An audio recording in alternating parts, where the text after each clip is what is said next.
Guys, let's share how it all started, how everything went down. So in this video, I'm going to be sharing my labor and delivery experience with you guys, how it started, how it went, and how our bouncing baby boy, our beautiful baby boy, came out to be a member of the world population. Okay. It's still your girl Precious. Thank you so much for joining us today. Welcome to the channel. Yeah, so let's get right into the story. So if you are following my journey, my pregnancy journey, you know that immediately I got to 9 months, I started my walking exercise. I started walking around. I mean, all through my pregnancy I always dance, so I feel like that helps me always give birth before 40 weeks. I've never gotten to 40 weeks before for my first pregnancy and for my second pregnancy. In this one, I actually gave birth 38 weeks and 5 days. Okay, yeah. So immediately I entered 9 months, I started walking every evening. Some days I do morning and evening. So that happened until the 4th of January. I went for my evening walk and contractions started, like pain. I started having serious pains and all of that. I thought it was the men contraction, it was men labor, but it wasn't. So that happened on the 4th and nothing happened. 5th, I felt all right. I did my work as usual. But then when I came back, I told myself, you know what? 5th was on Friday, right? And I had antenatal on Saturday. I was now begging God that please, I want that Saturday to be my last antenatal. My estimated date of delivery was 16th of January. So I said I wanted that Saturday to be my last antenatal. I didn't want to keep going for antenatal again because let me just give birth. So when I finished my evening walk, I got back to the house. I don't know what happened. My mom just told me, okay, since I want this baby to come out, I should not go upstairs. I should stay downstairs and keep walking. So I was walking around the compound, and then after that, I walked for a very long time. I walked to this end, to this end, to this end, to this end. I did that for a long time. Surprisingly, I just had the energy. As I was walking, I was praying. As I was walking, I was praying to God, telling him my heart that I want to have this baby today or the next day, being Saturday. So when I was done, I now came upstairs, had my bath, and then it was like the regular night. You know, everybody just had their bath. I was about to have dinner. I told my help to help me cut. I told my help to help. I told her to help me cut onions and pepper because I was craving toast bread. So I wanted to make local toast bread. So while she was cutting the onions and pepper, I went to pee. That was how your baby girl peed and wiped. Lo and behold, lo and behold, the almighty weighted discharge was found. So I found my mucus plug, but it wasn't with blood, nothing. It was just very clear, very clean, like, you know, colorless, but it came out in bulk. Do you get? So as I saw it, I just smiled. I carried it like that. I went to show my mom. I know, TMI, but yeah, I went to show my mom, and she was like, oh yeah, oh, let's start going to the hospital, because my mom does not like anything emergency rush to the hospital, and I've learned that as well. Any little thing, I'll go to the hospital. Let the hospital tell me, or let the doctors tell me it's nothing, than for me to just get like overlook it like that. Do you get? So I showed my mom, and she said, let's start going. And funny thing is that was the same thing that happened in my first pregnancy. So I did not even say no, let's wait till it's already late. That was around past 9 to 10 p.m. night. PM is already night, but yeah. So I went to dress up because I've already kept the clothes I want to wear for my labor and delivery, one very free big gown. So I wore it, and then I told my husband to dress up, and then I now knew that I was not going to eat anything because I don't want anything that will delay this labor. Because when you're in labor, the last thing that you should do is eat. It's going to delay your labor. Your baby is going to stay there and eat that food comfortably and sleep off. He's not going to come out, or she's not going to come out. So I just knew that no meal for me that night again. And I told Chinon, so oh yeah, since you've cut the onions and pepper, cook indomie with it and eat. Let's start going to the hospital. Shall eat fast. Let's leave the house, because I knew that I was going to sleep in the hospital, so I needed her to eat, so that I know that I'm not thinking about anybody. I know that it's just me. Do you get? So we dressed everybody in the house got dressed up. Nato did not know what was happening. We dressed him up, packed his food, and that was how we went to the hospital by around past 10 p.m. Getting to the hospital, the nurses saw me. My husband came back first, came down from the car first. So they were thinking that they would come and carry me, like, we are in a hurry, because the way we are honking our horn at the gate. So when they came, I came down by myself. I was even laughing. They were like, what happened? I said, I've come to give birth though. They thought I was joking. So I went in, the nurse on night duty took me to the labor room and, did that. They are checking something. I don't even know what it's called. I've forgotten what it's called. She checked.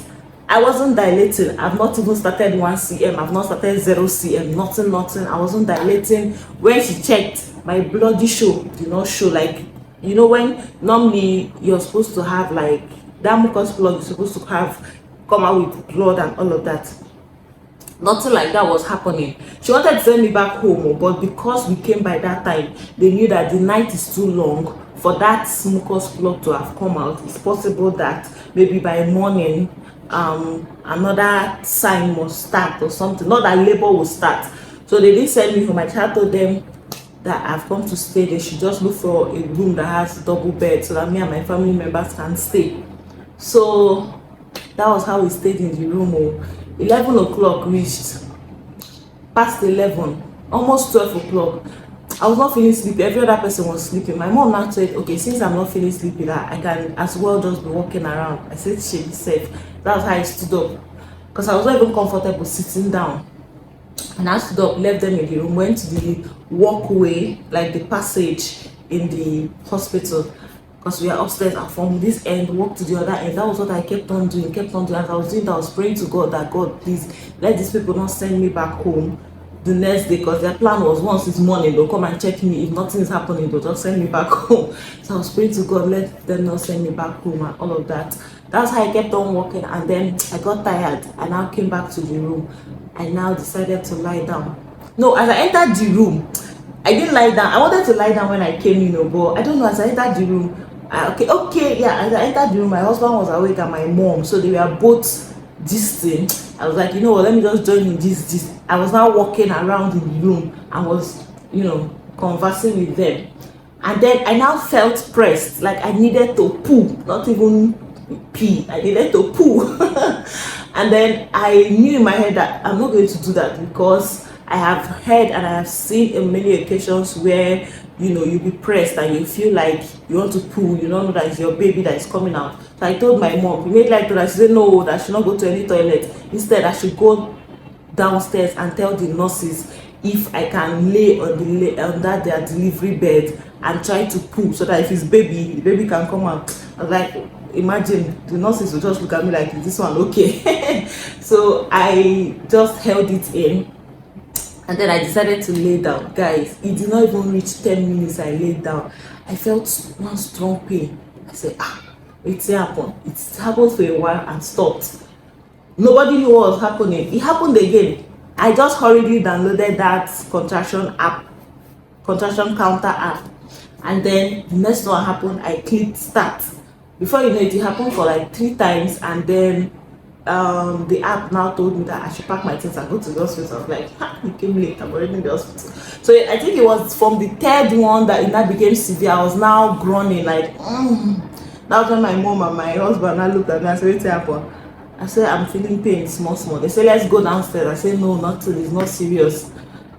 They're like, okay. So after like the 5th one, or maybe the 6th one, the groaning now increased because the pain increased. So my mom and my husband insisted that we go downstairs, so that my mom was now like, let's go downstairs, so that it will not get to a point where the pain will not get to a point where I won't be able to climb down the stairs. And I reasoned it. I knew that she was making sense.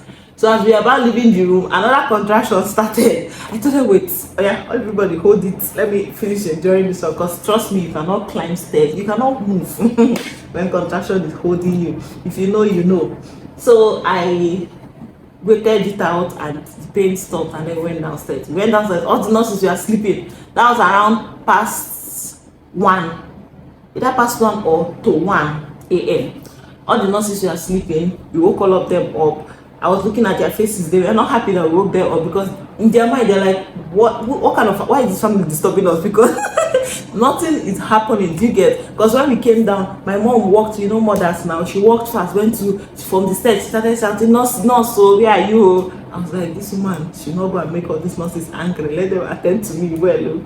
So when they all woke up, they were not expecting to see me. They saw me standing at the door shining teeth. Because the contraction has stopped. So they were not like, what happened? My mom told them to come, that my contraction has started. They now went to call the head nurse, and then my husband was gingering, and there was no light, guys. There was no light. Thankfully, we went with torches. I went like 2 torches and 1 big rechargeable. So rechargeable light. So they on their own torch that they've been using since, so it's no longer bright. It was no longer bright. And then the next thing, when they all came out, they are now looking at me like, what do you say is your problem? That was when another contraction started. As I shouted, like I didn't shout, but I was groaning like, That was when they knew that, okay, it's as if something is happening through. Next thing, my husband was not shouting at them, like he was, you know how the way they were acting like nothing was happening. So to him, it's like somebody is in pain, someone is about to give birth, and all of you are just doing sluggishly, acting sleepy. Like, get the sleep off your eyes and attend to my wife. Do you get that? Plus the fact that there was no light, so he was expecting, as they saw that the contraction had started, they were supposed to like signal the security man to on the gen, do you get, and then start preparing things for delivery. But they were not doing anything. They were just looking at me. On the other hand, I kind of understood that they can't do anything for me. The only thing I wanted them to do was just on the light, because without, like, obviously they can't do anything for me. So when that contraction happened, the next one started. That was when the head nurse now reasoned that this delivery is looking like this delivery happened. You get, she used her experience that knowing that some people go from this to delivery. Do you get? So that was how she now entered the labor room and prepped some things, and now told me to come inside. She actually told me to move my clothes and told my mom to get me a wrapper, because when she touched me, I was drenched, like the sweat. My clothes was drenched. I was dripping sweat because of the pain. Plus there was no light, no fan, no AC, and they shut all the doors because obviously that was late at night. She told my mom to get me a wrapper.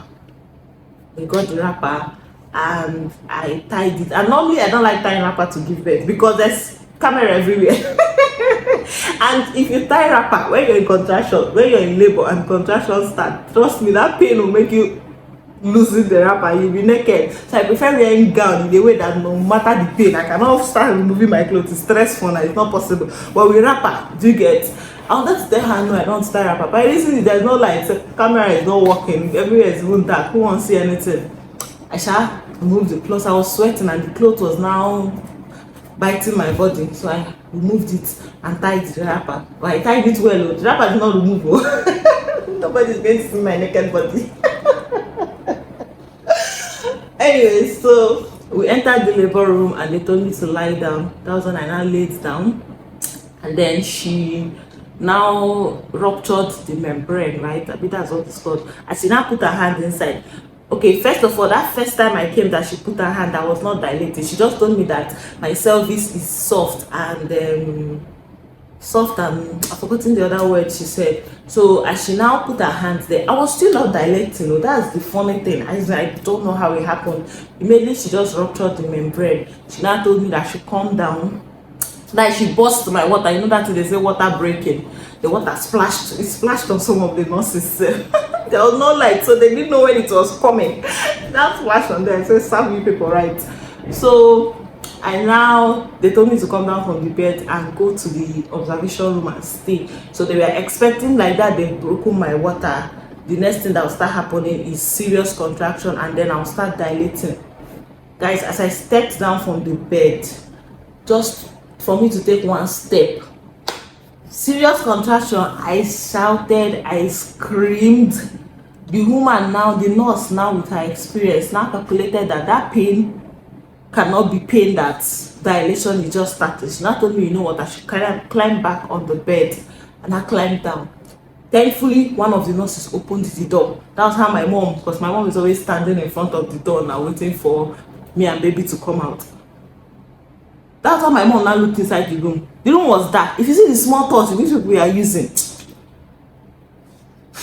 let's not talk about that. That's how my mom hurriedly rushed upstairs, because we left NATO and Chinonso upstairs with the big rechargeable, and then we came down with one small torch, thinking that there will be light now, like if we just come down they'll on the gen.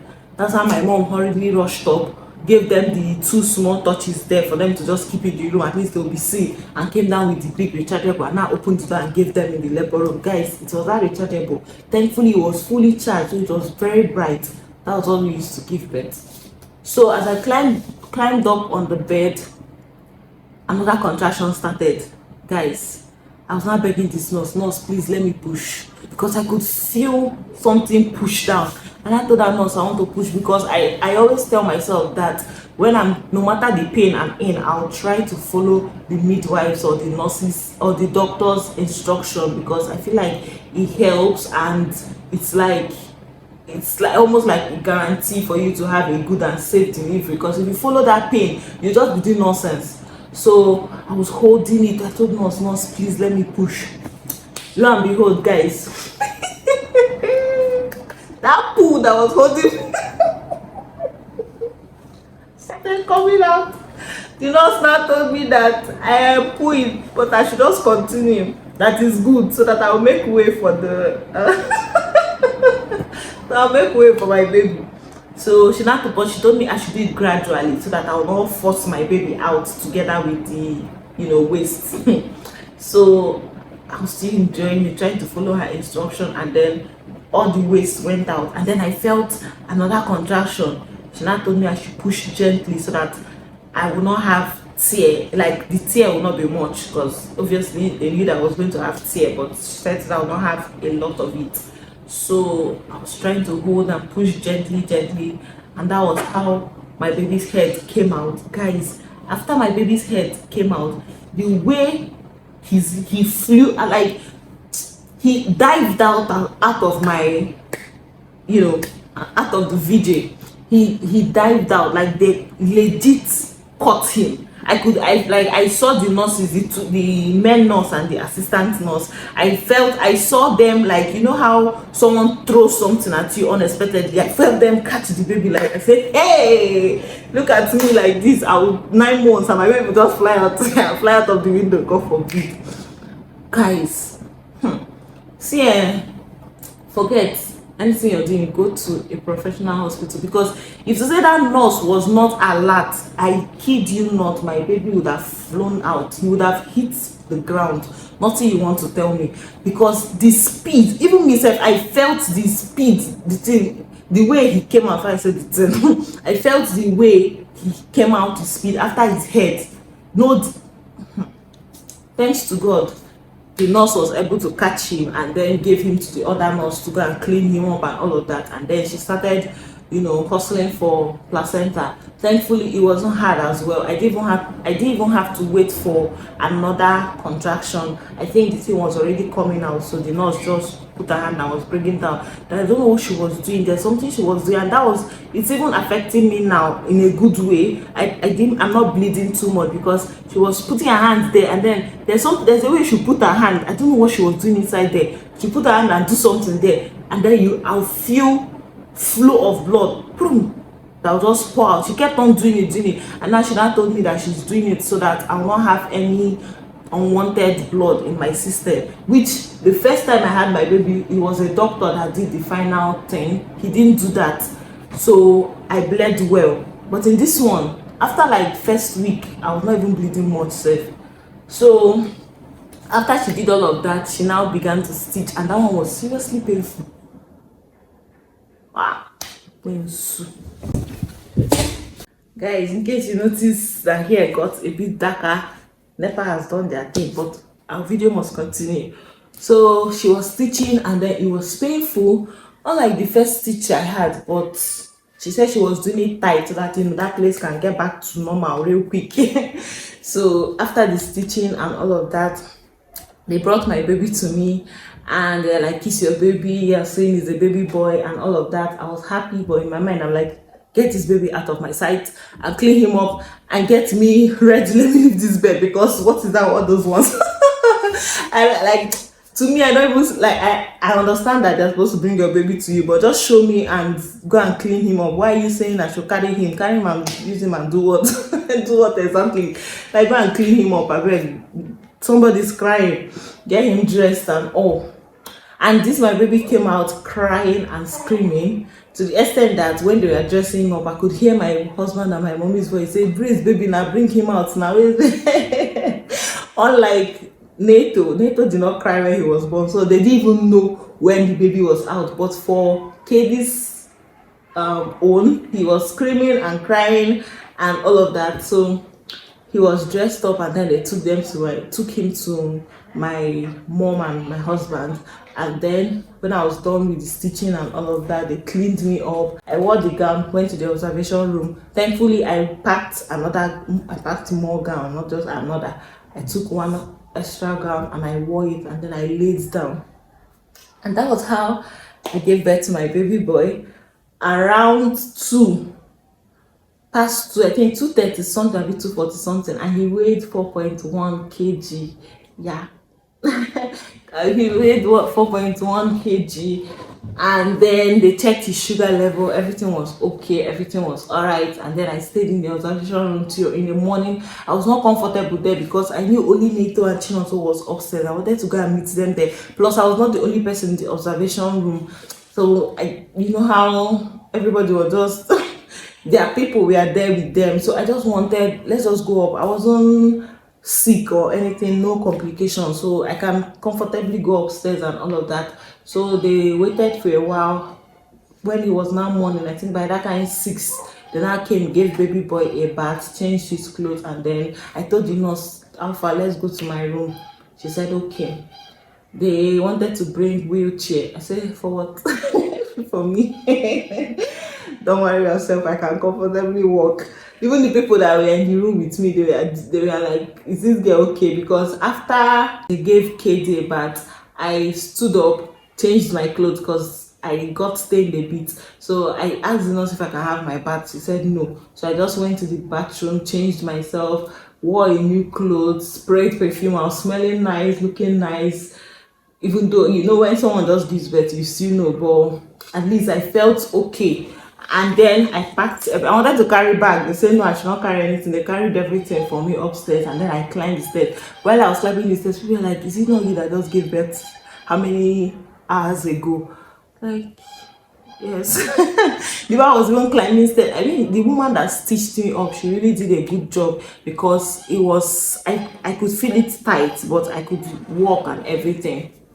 So I went upstairs, and then we all stayed together. I was waiting for the doctor to come, the main doctor to come and, you know, do his survey. When he came, he checked my stomach and said, okay, that the blood and everything has left, moved very well and all of that.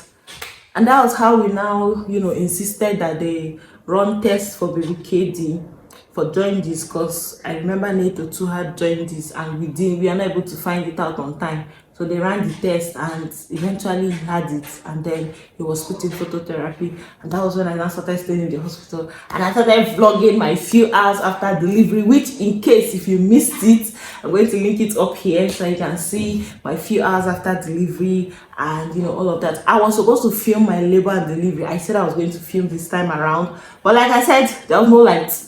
We did everything in darkness. I'm just thankful to God that there was no complication. And do you know the funny thing, guys? It's not even funny. The very strange and annoying thing is that my husband told them to on the jet. They said they didn't have fuel. He now said, okay, let him give them money for fuel so that they can on it. Lo and behold, these people did not even have reserve fuel. Like, their fuel was finished completely, of which if there's any emergency, they will not carry him to another hospital. Because where do you want to get fuel? By that time of the night, Abia doctor will not from his house bring fuel and start running to the hospital, or we'll go and start begging nearby neighbors for fuel. Do you get, like, the security had to bring their fuel gallons? It was empty. Jen was empty. So I'm just thankful and grateful to God that nothing like emergency. There was no complications. Everything just went even simpler than I thought it was going to go. I begged God for highest 35 minutes labor pain and contraction, and he even did more. It was less. Do you get? My contraction, when I had the main contraction that I screamed my lungs out, was like for less than 10 minutes. It not even reached 10 minutes, just 3 contractions. The last 3 contractions were the most severe ones, and it was very painful, and it was less than 10 minutes. So I'm just grateful to God that despite everything, Nigeria did not happen to me. Nigeria did not happen to my family. Do you get? We gave birth. I gave birth safely and all. I'm just happy that at the end of the day, our baby is alive, healthy and safe, and me too, everything went down well. And yeah, guys, that's how my labor went down, and that's how my delivery happened. Not my delivery, yeah, the delivery of my baby boy. That was how it happened, and I'm just thankful. So let me know your own experience. Just summary, just tell us how your own delivery experience was, and all of that.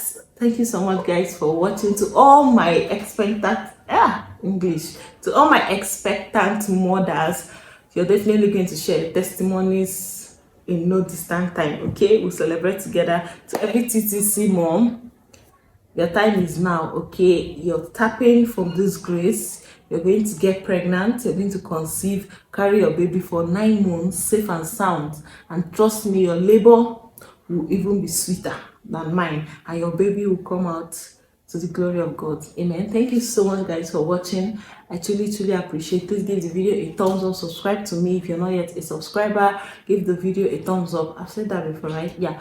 Leave a comment below, guys, and I'll see you in my next video. Until then, remember to stay safe and be good. Okay, bye, guys.